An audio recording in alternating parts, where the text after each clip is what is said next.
آرامش میخوای؟ تمام اتفاقات روزانت رو برای کسی تعریف نکن. آرامش میخوای؟ با کسی که مخالف توه بحث نکن. فقط بهش گوش کن. آرامش میخوای؟ خودت رو با کسی مقایسه نکن.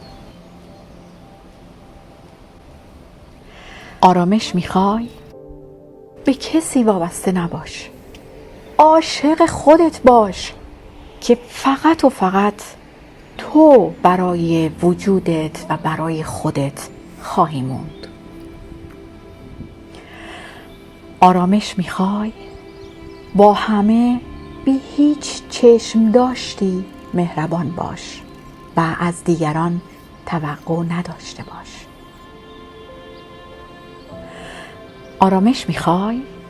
برای زندگیت برنامه ریزی کن. هدف داشته باش. سرت به کار خودت گرم باشه.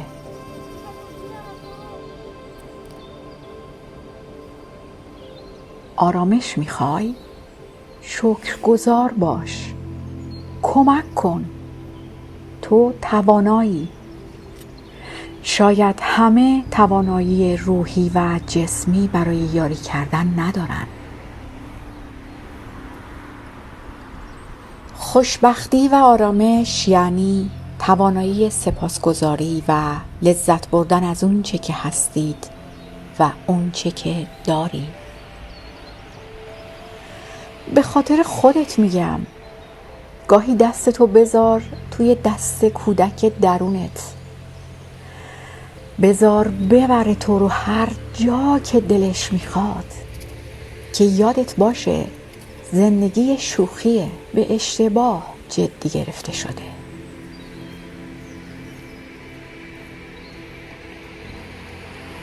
به زندگی فکر کن، ولی برای زندگی قصه نخور.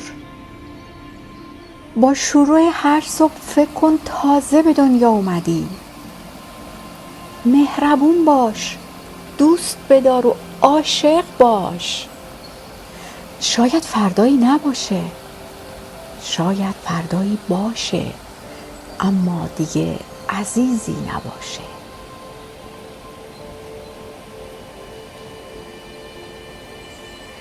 یادمون باشه با شکستن پای دیگران ما بهتر راه نخواهیم رفت. یادمون باشه با شکستن دل دیگران ما خوشبخت‌تر نمیشیم. توی زندگی فقط یه خوشبختی و آرامش وجود داره. عشق بورزیم و به ما عشق بورزد.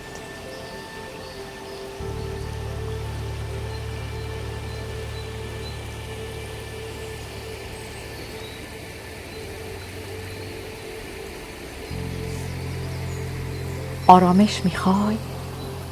برای خوشبختی و آرامش باید توکل به خدا داشت.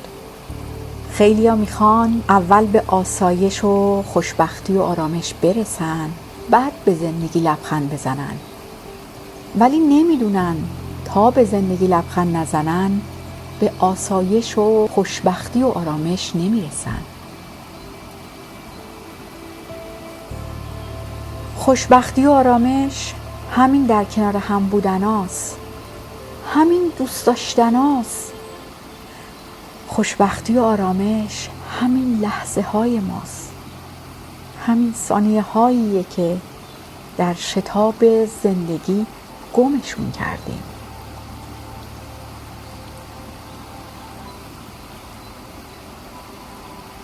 آرامش میخوای؟ متنفر نباش، خشمگین نشو.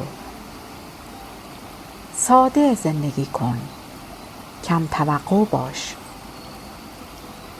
همیشه لبخند بزن، ببخش و یه عشق خوب داشته باش.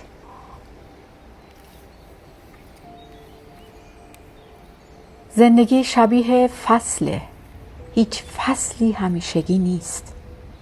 توی زندگی نیز روزهایی برای کاشت، داشت، استراحت و تجدید حیات وجود داره. زمستان تا ابد طول نمیکشه. اگه امروز مشکلاتی دارین بدونین که بهار هم در پیشه. زندگی به من یاد داده برای داشتن آرامش و آسایش امروز رو با خدا قدم بردارم و فردا رو به اون بسپارم. اگه شما در آرامش هستی، پس حداقل کمی از آرامش خودتون رو به دنیای اطراف خودتون میبخشین و به این طریق آرامش خودتون رو به انسانهای دیگه انتقال میدین و اینطوری همه در آرامش به سر خواهند برد.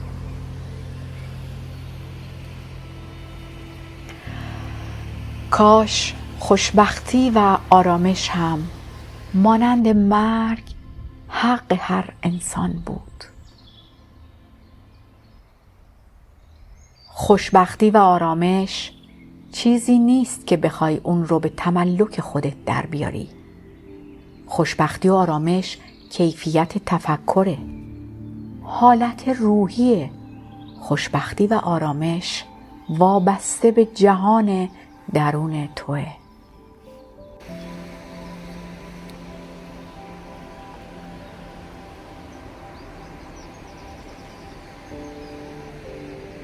یاد بگیریم راحت بگیریم و از زندگی لذت ببریم. خودتون رو رها کنید و به اشتباهات خودتون بخندید. زندگی ارزش قصه خوردن برای اشتباهات گذشته رو نداره. به یه لبخند، یک بوسه، یک نگاه از روی عشق ایمان داشته باشید. جدی بگیرین چیزهای ساده رو برای رسیدن به خوشبختی و آرامش.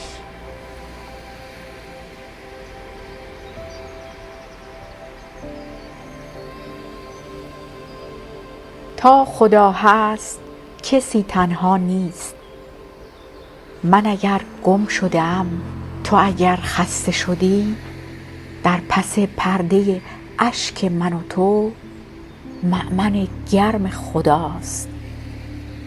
او همین جاست کنار من و تو.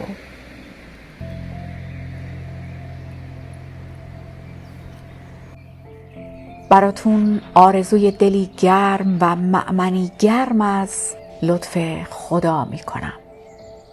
به امید روزهای شاد و لبهای خندان. روز بر روزگارتان خرم.